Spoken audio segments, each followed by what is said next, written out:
Hello YouTube, Sidekick here with another Balloon Goes Up video. Today we're actually going to go through the orientation mission that's available for this series on my Discord channel. Drop by there if you want to get a hold of it.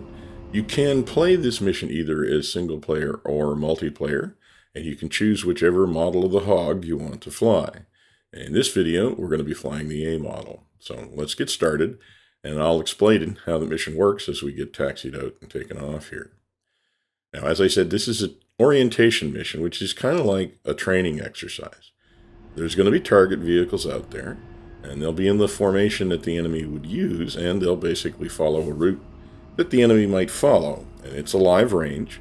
You can fire your weapons at the targets, but they are set to neutral, so they won't generate any friendly fire messages if you hit them, but they also won't fire back at you. So embedded in the enemy formations are the typical air defense detachments that you would find in an attacking Warsaw Pact formation. These will be SA-9 Strelas and ZSU-23-4 Shilkas. Now the range, they won't shoot at you, but the range is set up so that you'll get a warning tone when you fly into their approximate weapons effect zone, which is about 4 nautical miles for the Strelas and about 2 nautical miles for the Shilkas.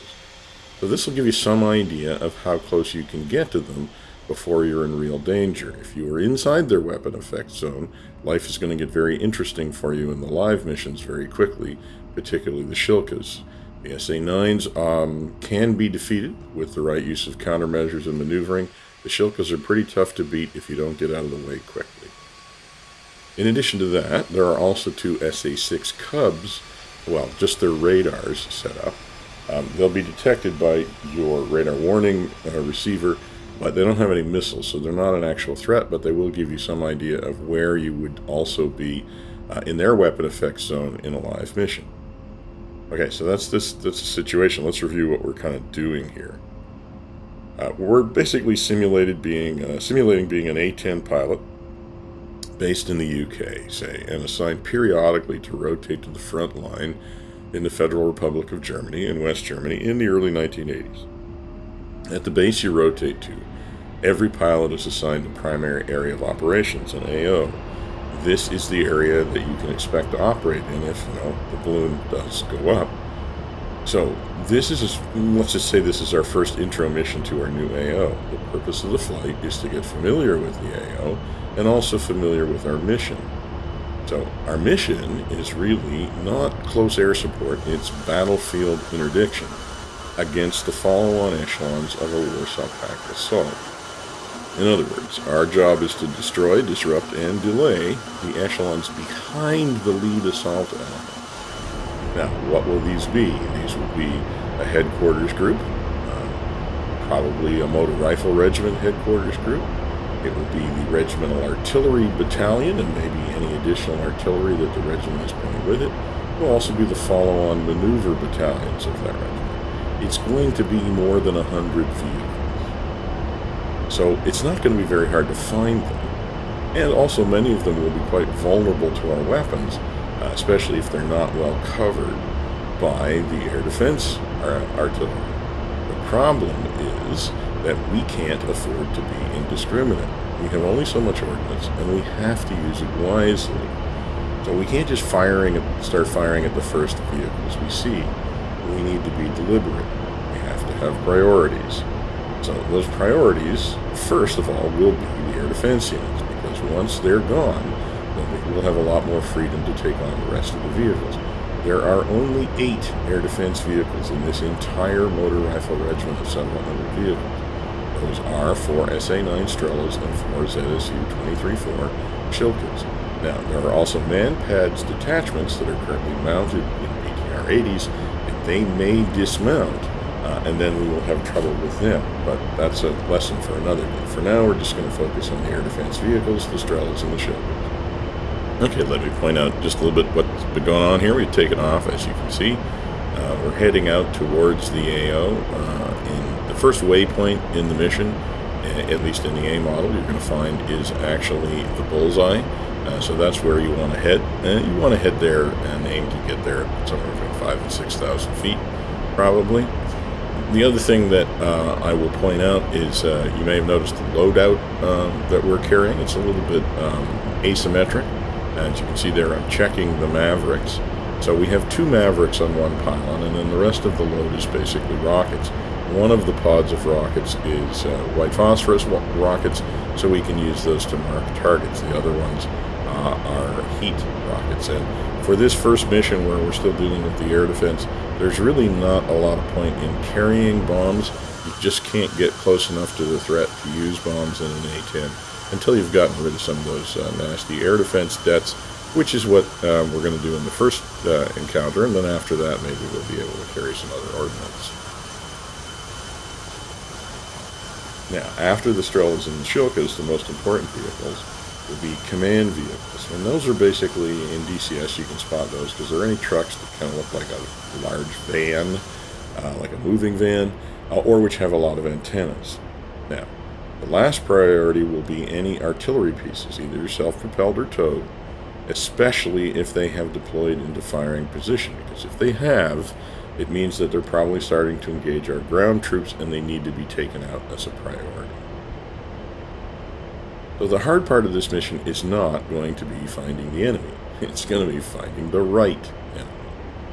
So we're going to have to spend some time doing reconnaissance if we're going to do that well, which is probably a little bit different than what you normally do in a multiplayer server mission in DCS. So we're going to find the enemy vehicle concentrations, and then we're going to have to try and figure out what they are and where the important vehicles in those concentrations are. Now, sometimes in order to identify the vehicles, and we can do it from range with the Maverick sensors, but it's really pretty hard to get a fix on what kind of vehicle you're looking at when you're looking through the pinhole of a Maverick sensor. So we may actually have to get fairly close to the enemy at times, even if we're not actually planning to use weapons on them. So if we're going to get close to the enemy and be safe, we have to do this by learning how to use the ground. So the other thing that we're going to do when we get out to the AO is take a look at the ground, because, I mean, we really have to use it. It's not enough for us to just fly close to the ground. We have to use the ground in a way, kind of like a helicopter would, by exploiting ridges and valleys and even little folds in the ground to stay hidden from the enemy until we get where we want to be, and then we can pop up and take a look, and then we can get back under cover. So when we fly around the AO, we need to start reading the ground. I mean, it's our neighborhood, we need to get used to it. We need to be looking for the natural covered approach routes and the natural kind of lay of the land. Okay, well, let's take a look at the AO.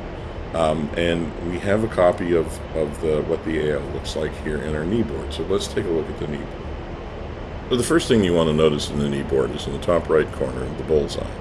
The bullseye is basically centered over a little bend in the road. That's going to be a very important point to effectively know where that is, because that's always kind of going to be the rally point. If we need to find each other, we're probably going to go back to the bullseye. The bullseye's been chosen for a very particular reason. It's basically in the safe zone. It's behind the forward line of owned troops, and unless you get really quite high, like 8,000 feet, even the SA-6s won't be able to see you there. So the bullseye is a good safe place to be if you need to get yourself reorganized. And the middle feature of the whole area is called Central Park. You can see it on the map there. It's basically a wooded kind of set of hills and ridges that run roughly back and forth up to the front line. Oops, just a sec. This is Sunray. Fights on. I say again, fights on. We're getting some messages here to start the exercise. All stations, this is Sunray. Sitrep. Task Force Buckshot reports enemy contact in reinforced company strength approaching down 5th Avenue. Task Force Buckshot is preparing to engage. Maybe I'll pop the kneeboard back up here in a sec.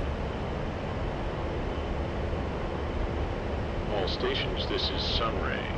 Task Force Cleaver reports large number of enemy vehicles moving laterally between Leskins and Chiclets. Task Force Cleaver is observing. Okay, all of that gives us some important information that we're going to want to use when we get out to the bullseye and start deciding where to look, but I'll come back to that in a minute. Let's go back to what we were talking about before that started. On either side of Central Park, there are two principal cities, towns, villages, built-up areas anyways. On the western side, we have Leskins, and on the eastern side, on the left side, we have Chiclets, as we call it. And then there are two approach routes that are marked on the kneeboard page. Really, there are three. I mean, there's Sleepy Hollow, which when we get up there, you'll see why we call it that. There's Fifth Avenue, which is a fairly deep valley that runs past Chiclets.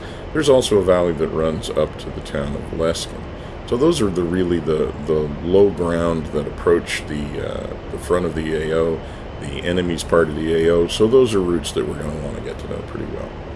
We've also labeled some features across the back of the Central Park. These are the principal areas where we're likely to find the enemy, and that's partly why we've labeled them this way, so we can center in pretty quickly on where the enemy is. So anyways, they are the big field, the cup, the plate, the bowl, the valley of tears. They'll be more obvious when we get out a little bit closer to the AO. Now, the only other thing that's important to notice on the kneeboard page is that green line. That green line is called the Fire Support Coordination Line. It's important because it divides the area of operations into the part where we are authorized to engage targets any way we want to, and the part where we aren't. Put simply, if we are on our side of the FSCL, so closer to the bullseye, then that is the area where the Army has control of the airspace, and we are not allowed to engage targets unless we are authorized by someone on the ground. On the other side of the FSCL, the airspace is ours, and we can engage anything we want. So if you've been watching, you see what I mean, because you can actually see some artillery strikes hitting down there where the ground forces are actually taking on that reinforced company that's assaulting Task Force Buckshot. Now, we're continuing to go around the bullseye, that curve in the road there in the upper left of the view, that's the bullseye. So we're just orbiting the bullseye at around 6,000 feet, just trying to get oriented here. So let's review what we know about what we're getting into today based on those radio messages that we got as we were coming out. So you notice that the messages were from a call sign Sunray, which is the call sign that I use when I play the GCI or the AWACS controller in the missions.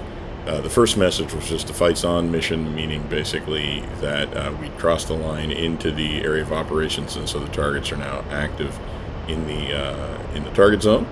And then there were a couple of messages that were specific about exactly where we would likely find the enemy. The first was that Task Force Buckshot was being assaulted by at least a reinforced company. And when I look over to the left there, you can see that's Task Force Buckshot side of the AO, and it looks like they have some vehicles coming down the hill towards them there. Then we also had a message from Task Force Cleaver, which is on the Leskin side of the AO, saying that they saw some vehicles, but they weren't heading down towards them. They were heading across the back of the Central Park, basically between Leskins and Chiclets. So we should expect to find some vehicles back on the far side of Central Park, but going across laterally from the right-hand side to the left. So we're turning into the AO a little bit here.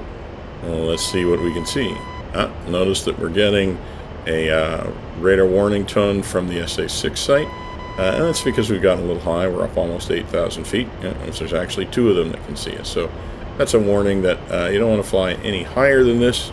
Now, we are probably still outside of their effective range, but they can see us at this altitude back here. So it gives us a good view of the area of operations and the area of the plate, the cup, and the bowl back there. And I think you can actually see the vehicles we're looking for. So I think we've identified the two concentrations of vehicles that the ground has warned us about.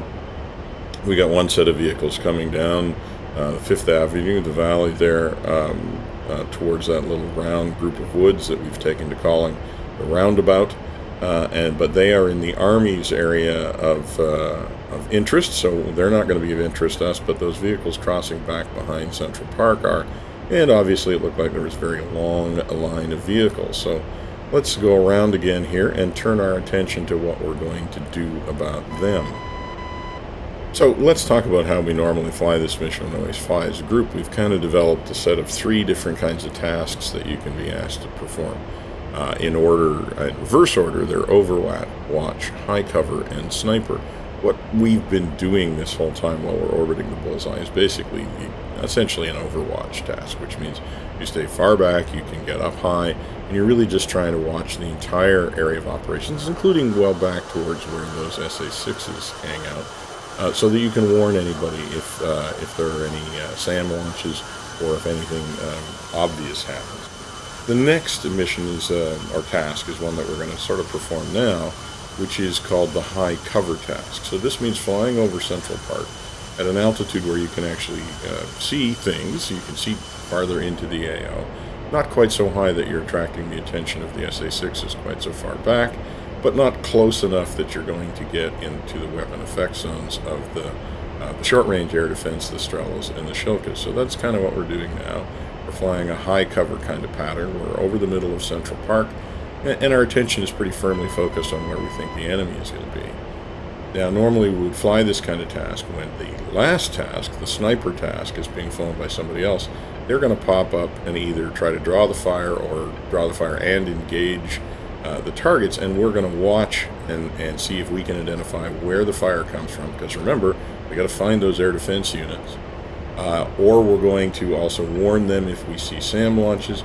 Basically, we're watching their back from a distance where we're reasonably safe. Now, we can't spend all day up here, because we are getting tagged by that SA-6 site. If we hang around too long, we may find that they actually launch on us, and then we're going to be defensive. So there's a bit of a juggling act going on here, trying to figure out how far back and how high we can fly, and be supportive of anybody who's flying in close to the enemy, but not attract any enemy attention ourselves. So this is kind of a classic place that you'd fly a high cover task, and you can see we can easily see now the target area. We can also see some smoke up ahead there from vehicles that the Army has taken care of with its artillery strikes, or in some other way we can see the artillery continuing to come in there. So we'd probably spend about as much time as we really want to, although you can see on this side of the AO we managed to get away from the SA-6. There are some blind spots of that SA-6 site, and we're in one of those now. That's a good thing. So, but as per usual, we're finishing our task. Artillery going down some more on down there in the Valley of Chiclets.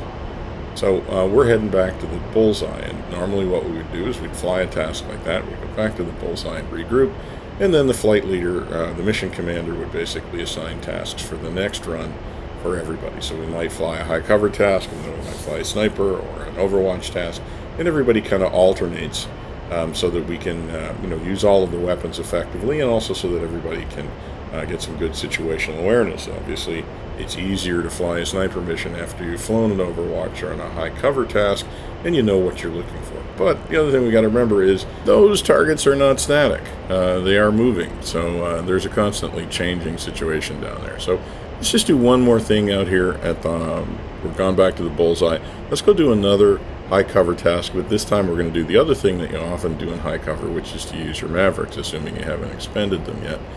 You can use the Mavericks, as we're going to do in this pass. I'm not going to fire anything. I'm really just going to use them as a sensor to try and see what I can see. Got a whole bunch of vehicles down there. Some of them are Shilkas, some of them are Strelas, some of them are command posts, some of them might be artillery, but we really can't tell what they are with the naked eyeball from here. So let's see what we can see with the Maverick. When you start knowing what to look for, it can be very helpful, but it's not exactly diagnostic, let's say. So anyways, so we cut back the speed a little bit and gone in for another high cover style run, but we've got the Maverick up, and we're just putting the Maverick over top of that convoy and trying to see if we can identify the vehicles. And I can tell you, I can probably tell which one of those are Shilkas. I certainly can tell which ones are Strelas. You'll see at the back. See, I think that middle group there is Shilkas. They're just a little bit different color. And I think these guys are the Strelas, but that's, partly that's just experience from having flown this a lot and looked at the Maverick screen a lot. I'm pretty sure I know that's what they are, but that's what you got to do.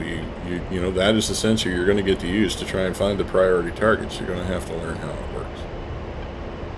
So anyways, that would be another thing that you might do in a high cover task, is to actually, if you're flying in and you actually see a smoke trail from a Strela, then it will be easy to figure out where it is in the convoy. You got your Maverick up, you put your Maverick on it, and you take it out. Okay, so that's a high cover task. Let's go take a look at one of the more exciting tasks we could be doing, which would be more like a sniper task. And, we'll do the classic sniper task, which is to fly down the area that we call Sleepy Hollow, which is a nice sort of, you can see it running down there back to the left on the other side of that little ridge. It's a fairly steep-sided little wooded valley. And so we're going to fly down the middle of it. When we're in the bottom of Sleepy Hollow, there's absolutely nothing that can see us, unless it's above us, basically. So we'll be hidden from the SA-6s. We'll also be hidden from any of the enemy in the area of operations. And that's kind of why we use it as an ingress route. You'll want to fly it. You'll want to learn how to identify where you are in the valley, so you know if you want to pop up over the town of Leskins. That's one spot. If you want to pop up over the big field or farther south than that, that's another spot. So you want to fly this route like during this orientation mission and learn how to orient yourself on the ground. You need to figure out where you are in the AO without being able to see it from 15,000 feet. That's kind of the whole point of this orientation mission. So we're just pushing on through here to the entrance to Sleepy Hollow. You can see there's a little re-entrant there. We're going to fly down that nice steep little valley, and then we're going to pop up at the end, and then we're going to come over the cup where the enemy is. We're not going to engage the enemy on this one because they're not going to shoot back. We're just going to use this as a chance to do a little bit of reconnaissance and to get a feeling for exactly how close we get to the enemy when we do a run like this. This is really important. You're going to want to pay attention to when you get the Strela and the Shilka Wes warnings, because they're just warnings in this mission, but when you fly it live, if you get too close, it's going to be the end of your mission, almost certainly. And remember, when we do fly the live X missions, not the training missions, but the live X missions, altitude, we have a very strict 2 strikes and you're out rule, which means the entire mission for everybody ends when there's the second A-10 casualty. So you really don't want to be that guy, because it means you're going to end the mission for everybody else. So it is really important to focus on survivability in these missions. It's not about going in and killing as much stuff as you can. It's about kill ratio.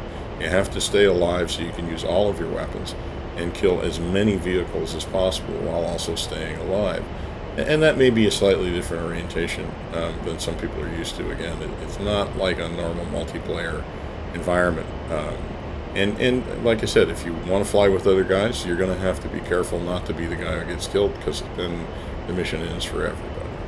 So as you can see, we're flying down the middle of Sleepy Hollow. Maybe you understand a little bit more why we call it that. It's a nice, deep, dark little valley here. There are no headless horsemen here, though.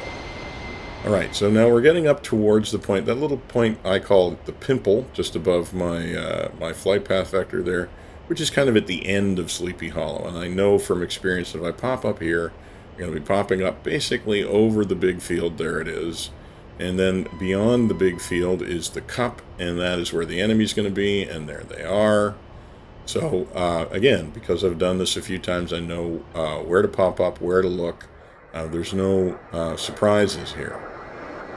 And I'm just going to roll in as if I was going to do a weapons pass, but I'm not going to. I'm just going to fly down over them. Now you can see we've obviously gotten up into the SA-6 zone. We're inside the Strela Wes now, so you need to know that. So we would want to be flaring if we actually had live Strelas down there.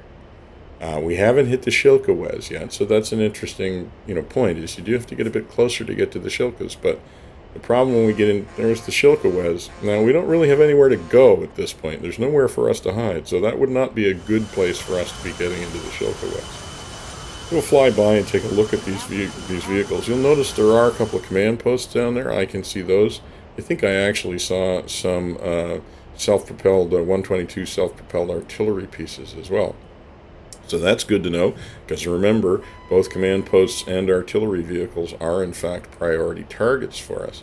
So we saw a little cluster of them there by the woods. So that would be, now we probably wouldn't fly that close to them in a real mission, but it is important to start learning how to spot them.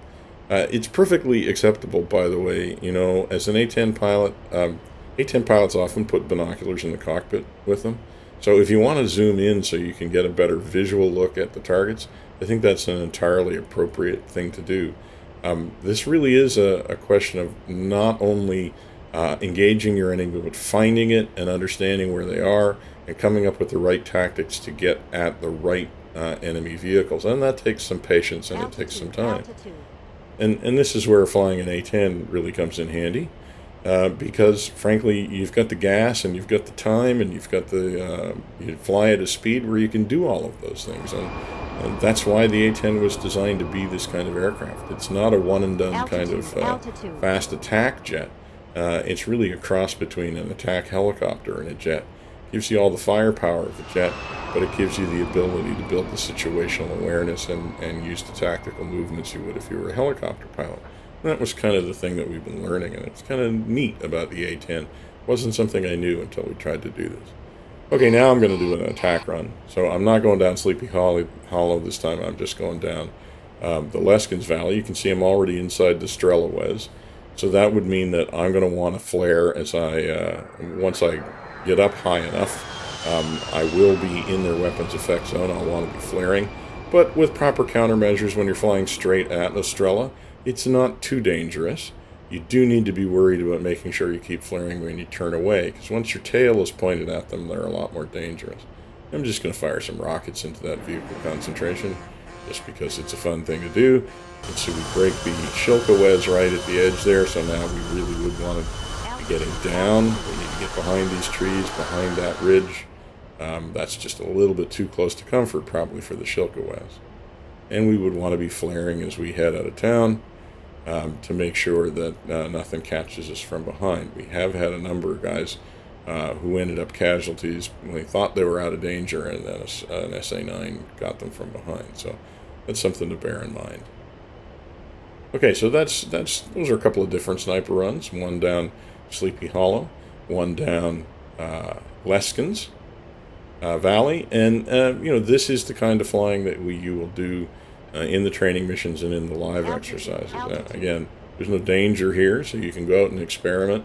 You don't have to worry about your mission ending early because you end up in the wrong place at the wrong time, and that's what this orientation mission is for you to do, to get used to feeling how flying feels in this area of operations, where you can go, where you can be safe, where you won't be safe, where to find the enemy, what he's going to look like, without the threat of actually being engaged by the enemy. So it's very much like an actual training exercise, and that's how you should use it. Kind of flex your muscles a little bit, get used to this mission, so that you can actually go out and be confident that when you fly in a training mission with other guys that you won't be completely lost in the area of operations. And then after you've flown a couple of training missions, that's when you're going to want to think about signing up for a live X, where things really get serious. The opposition will be a little bit more challenging in a live X, and like I said, you do have the fact that it's 2 strikes and you're out. So if you make a mistake in the live X, it's going to probably mean the end of the mission. So you do want to get some training in before you come out and try that. But it feels pretty good when you learn all of these new skills and actually put them into practice, I have to say. The guys that have been doing this have really been enjoying it. And, one of the interesting things about it is, if you're going to do this, you're going to see a lot of this AO. You're going to fly it a lot, but you're going to fly it with intent. It's not it's not routine or boring to go out here and try new tactics and try and find new ways of using the ground and new ways of finding the enemy.